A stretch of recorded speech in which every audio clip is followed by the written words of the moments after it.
Ohio. He's out here making it happen, doing his thing. He's on the writer's block tour with Rascast. How's all that going, brother? It's going real well, man. We started on January 8th, and we're making our rounds, so it is time to leave. everything is working, everything is real dope, man. Rascast is an honor to be on tour with that, man. So, you know, time to go. Everyone, please exit. The doors will be locked at 2 o'clock. Please. Move towards the exit, make your way out of the waiting room. Thank you. Have a great night. Get home safe. Make your way to the exit. I do. I got an album called Bloodbath and Beyond that I'm working on right now. And then I have an album that I'm working on with Bronze Nazareth called The Bronze Copy. Oh, Bronze Nazareth, that from the Woo affiliate, yeah, in Detroit. Yep. Okay, so what made you decide to start going into the rap game, and what made you take it seriously? Man, I just was doing it for so long, and I loved it, and I dropped out of high school, so I thought I might have a chance at this, you know. Rap was kind of the only thing that I excelled in, you know what I'm saying? Everything else I kind of was like, not so serious about it. But also, out in where you're from the Midwest, how was the hip-hop scene out there? Because I know not many big name artists other than Bone Thugs and Harmony. You have a few other acts I know out in the Midwest. I know that we're really put Cleveland on the map with Bone Thugs and Harmony. But coming out of and I know Little Bow Wow's from Columbus. But other than that, though, what other acts have really? I mean, do you see any other up-and-coming acts that you see could maybe get to your level? Yeah. There's some dope cats in Columbus. There's a kid called P Black, who I urge anybody to check him out on YouTube or whatever.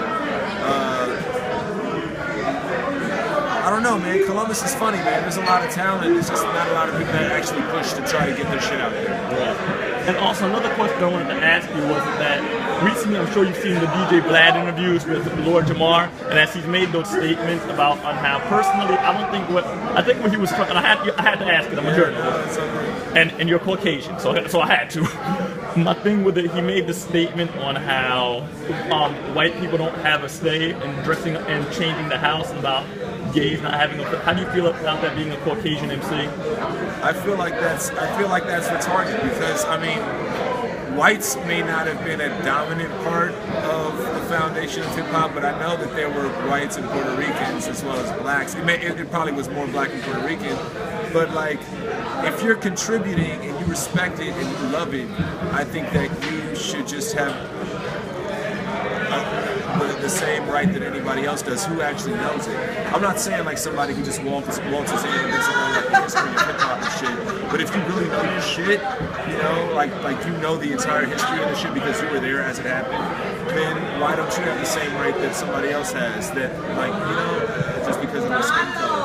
I agree, because there was a whole big issue with that, and how he tried to retract the statement he said on how in these statements he was making. So that's why I just wanted to clarify how you felt about it. And Lord Jamar is like, you know, he's a hip hop legend. Like, I love Brand Nubian. I grew up listening to Brand Nubian, you know. But I'm gonna be honest with you. I think he has something against.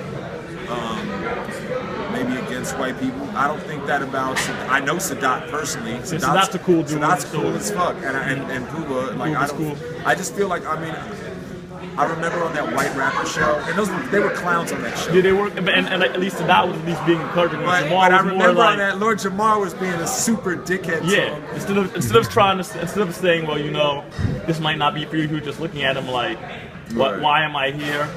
What can you do? So like, it's basically, he wasn't saying anything, giving it no encouraging words. Super negative. I don't know, but you know, I don't want to feed more into negativity. But and I don't easily get offended by stuff like that. But I mean, I didn't even get offended when he said that. But it just showed me how ignorant he is, because there could be a black dude who doesn't know anything about hip hop, and there could be a white dude who's completely can school somebody. And like, what? Just because the black dude's black, he has more of a right to speak on a culture than the white guy. You know, like, just because their skin color is crazy. Right. Same thing with Asian or anything else. You know, Latino. But and also too, what producers are you working with on something coming out? If you have a Bronze Nazareth that you're doing. Well, Bronze is doing like a bulk of the beats. We got Evidence. We got Bronze. I'm doing some of the beats. Lil Fame, Fizzy Womack from MOP might do one, yeah, but it's still in the works. Like, I dropped a few verses before I went on tour, and I'm just like, you know, waiting on him to drop some verses. And it's just kind of still in the early stages, but I don't know, man. I just want to put out some music. I feel like I'm chilling right now, and I don't want to. I don't want to chill. I want to put out. I seen you gave a great performance. Again, I want to say thanks for coming out. Oh no, thank you for having me. I had to bring you. You know, I had to bring you out here. The Writer's Block Tour.